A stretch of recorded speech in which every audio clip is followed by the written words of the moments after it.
मेरो राधारमण गिरिधारी, गिरिधारी श्याम वनवारी। मेरो राधारमण गिरिधारी, गिरिधारी श्याम वनवारी। गोविंद मेरो है, गोपाल मेरो है, गोविंद मेरो है, गोपाल मेरो है। श्रीवाके बिहारी नंदलाल मेरो है, श्रीवाके बिहारी नंदलाल मेरो है, श्रीवाके बिहारी नंद लाल मेरो है। भजो राधे गोविंद, भजो राधे गोविंद, भजो राधे गोविंद, भजो राधे गोविंद। रटो राधे गोविंद, रटो राधे गोविंद, रटो राधे गोविंद, रटो राधे गोविंद, रटो राधे गोविंद, रटो राधे गोविंद। मेरो राधारमण गिरिधारी, मेरो राधारमण गिरिधारी, मेरो श्याम वनवारी। मेरो राधारमण गिरिधारी, गिरिधारी श्याम वनवारी। मेरो राधारमण गिरिधारी, गिरिधारी श्याम वनवारी, गिरिधारी श्याम वनवारी। सियावर रामचंद्र की जय, पवन सूत हनुमान की जय। उमापति महादेव की जय। जय जय श्री राधे श्याम। वक्रतुंड महाकाय, सूर्यकोटि समप्रभ, निर्विघ्नं कुरु मे देव, सर्वकार्येषु सर्वदा। पिछले भाग में हमने राजा वेन की कथा सुनी। इस भाग में हम महाराज पृथु का आविर्भाव और राज्याभिषेक, यह कथा अपने हरि उद्योग इस चैनल के माध्यम से सुन रहे हैं। तो आइए कथा में प्रवेश करते हैं। श्री गणेशाय नमः, श्री सरस्वतीय नमः, श्री सांब सदाशिवाय नमः। वासुदेवसुतं देवं कंसचाणूरमर्दनं, देवकी परमानन्दं, कृष्णं वन्दे जगद्गुरुं। यदा यदा हि धर्मस्य ग्लानिर्भवति भारत, अभ्युत्थानं धर्मस्य तदात्मानं सृजाम्यहम्। ॐ सर्वे भवन्तु सुखिनः सर्वे सन्तु निरामया सर्वे भद्राणि पश्यन्ति मा कश्चित् दुःखभाग् भूयात्।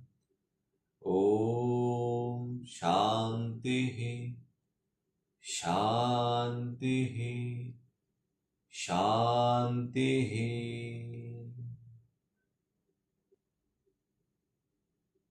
मैत्रेय जी कहते हैं, विदुर जी, इसके बाद ब्राह्मणों ने पुत्रहीन राजा वेन की भुजाओं का मंथन किया।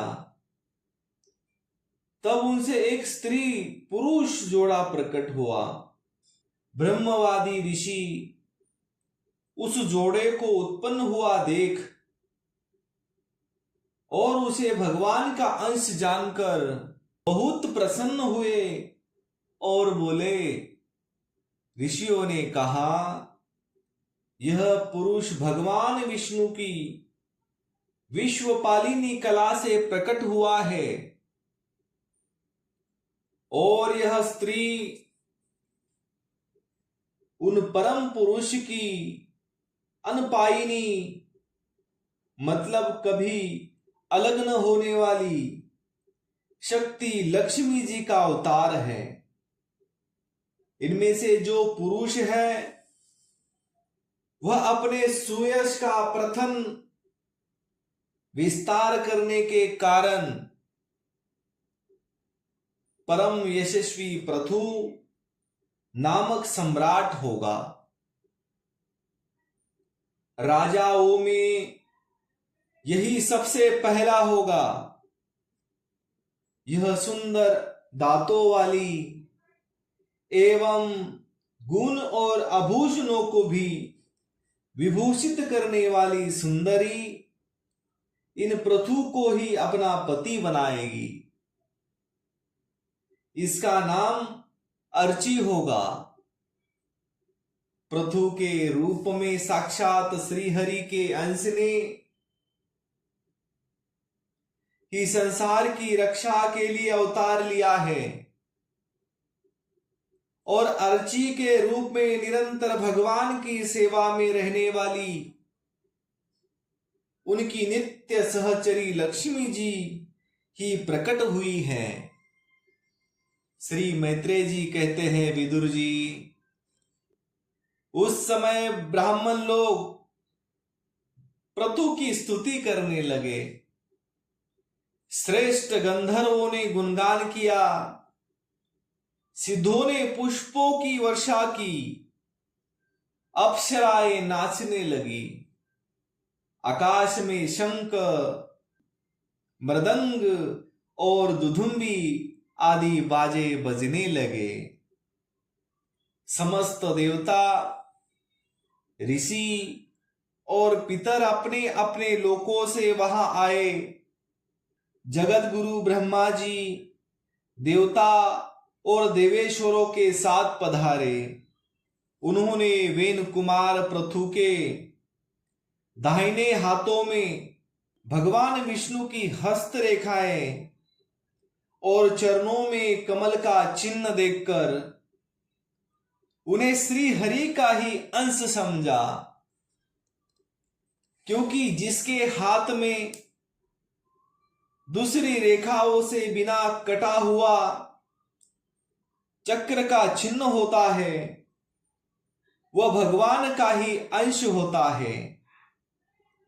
वेदवादी ब्राह्मणों ने महाराज पृथु के अभिषेक का आयोजन किया। सब लोग उसकी सामग्री जुटाने में लग गए। उस समय नदी, समुद्र, पर्वत, सर्प, गौ, पक्षी, मृग, स्वर्ग, अन्य सब प्राणियों ने भी उन्हें तरह तरह के उपहार भेंट किए। सुंदर वस्त्र और आभूषणों से अलंकृत महाराज पृथु का राज्याभिषेक हुआ।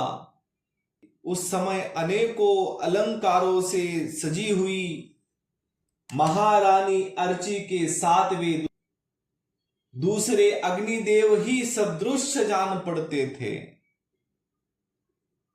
वीर विदुर जी, उन्हें कुबेर ने बड़ा ही सुंदर सोने का सिंहासन दिया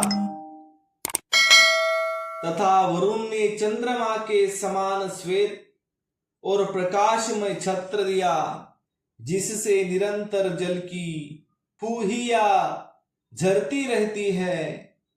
वायु ने 2 चावर, धर्म ने कीर्तिमयी माला, इंद्र ने मनोहर मुकुट, यम ने दमन करने वाला दंड, ब्रह्मा ने वेदमय कवच, सरस्वती ने सुंदर हार, विष्णु भगवान ने सुदर्शन चक्र, विष्णु प्रिय लक्ष्मी जी ने अविचल संपत्ति, रुद्र ने 10 चंद्राकार चिन्हों से युक्त कोश वाली तलवार, अंबिका जी ने 100 चंद्रकार चिन्हों वाली ढाल,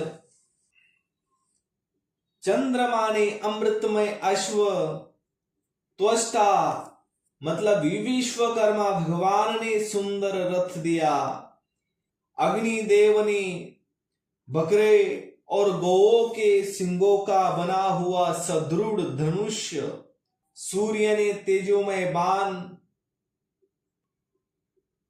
पृथ्वी ने चरण स्पर्श मात्र से अभिष्ट स्थान पर पहुंचा देने वाली योगमयी पादुकाएं, आकाश के अभिमानी देव देवता ने नित्य नूतन पुष्पों की माला, आकाश विहारी सिद्ध गंधर्वादी ने नाचने गाने बजाने और अंतर ध्यान हो जाने की शक्तियां, ऋषियों ने अमोघ आशीर्वाद, समुद्र ने अपने से उत्पन्न हुआ शंख तथा 7 समुद्र, पर्वत और नदियों ने उनके रथ के लिए बेरोक टोक मार्ग उपहार में दिए। इसके पश्चात सूत, मागध और वंदीजन उनकी स्तुति करने के लिए उपस्थित हुए। तब उन स्तुति करने वाले का अभिप्राय समझकर वेन पुत्र परम प्रतापी महाराज पृथु ने हंसते हुए मेघ के समान गंभीर वाणी में कहा। पृथु ने कहा, सौम्य, सूत, मागध और वंदीज, अभी तो लोकों में मेरा कोई भी गुण प्रकट नहीं हुआ, फिर तुम किन गुणों को लेकर मेरी स्तुति करोगे? मेरे विषय में तुम्हारी वाणी व्यर्थ नहीं होनी चाहिए, इसीलिए मुझसे भिन्न किसी और की स्तुति करो। मृदु भाषियों, कालांतर में जब मेरे अप्रकट गुण प्रकट हो जाए, तब भरपेट अपनी मधुर वाणी से मेरी स्तुति कर लेना। देखो, शिष्ट पुरुष पवित्र कीर्ति श्री हरि के गुणानुवाद के रहते हुए तुच्छ मनुष्यों की स्तुति नहीं किया करते। महान गुणों को धारण करने में असमर्थ होने पर भी ऐसा कौन बुद्धिमान पुरुष है जो उनके न रहने पर भी केवल संभावना मात्र से स्तुति करने वालों द्वारा अपनी स्तुति कराएगा। यदि यह विद्याभास करता तो इसमें अमुक अमुक गुण हो जाते। इस प्रकार की स्तुति से तो मनुष्य की वंचना की जाती है। वह मंदमती यह नहीं समझता कि इस प्रकार तो लोग उसका उपहास ही कर रहे हैं। जिस प्रकार लज्जित उदार पुरुष अपने किसी निंदित पराक्रम की चर्चा होनी बुरी समझते हैं, उसी प्रकार लोक विख्यात समर्थ पुरुष अपनी स्तुति को भी निंदित मानते हैं। सूतगण, अभी हम अपने श्रेष्ठ कर्मों के द्वारा लोकों में अप्रसिद्ध ही है। हमने अब तक कोई भी ऐसा काम नहीं किया है जिसकी प्रशंसा की जा सके। तब तुम लोगों से बच्चों के समान अपनी कीर्ति का किस प्रकार गान करावे। तो आज के लिए इतना ही।